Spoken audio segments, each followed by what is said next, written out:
17 April, waar die genade van God in ons lewens uitrig. Verander ons traagheid in werkverrigting. Wees nie traag in die ywer nie, wees vurig van gees, dien die Here. Romeine 12 vers 11. Daar is jong mense wat teen order en dissipline gekant is. Hulle steur hulle nie aan reëls betreffend gereelde opstaan en slaaptyd nie, maar hulle bly tot middernag op en lê môrens laat in die bed. Sou dit nie goed wees om die gewoonte te staak, om die kosbare dagligure in nag en die nagure met kunsmatige lig in dag te verander nie? Dis 'n goeie plan om so ver moontlik vas te stel wat gedurende die dag voltooi moet word. Maak 'n lys van die pligte wat u aandag vereis en bepaal 'n sekere tyd vir die voltooiing van elke plig.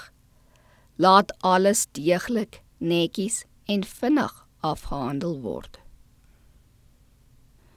Gee jouself 'n vasgestelde tyd om die werk te voltooi en moenie gaan staan om koerante en boeke wat u oog mag trek te lees nie, maar sê aan jouself, nee, ek het net soveel minute waarin ek my werk kan doen en ek moet my taak binne die gegeewe tyd voltooi.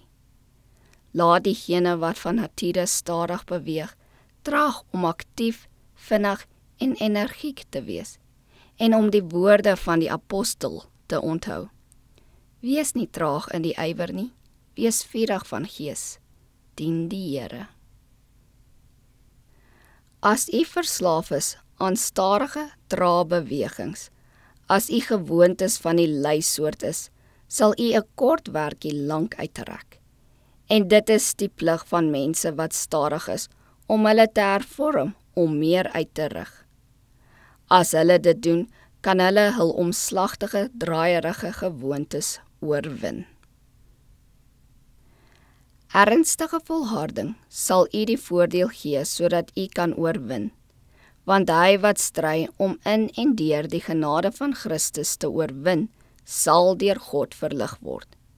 En hy sal verstaan hoe groot waarde in die klein saakies ingebring kan word, en hoe godsdiens in die klein, sowel as in die groot onderneming van die lewe, ingedra kan word.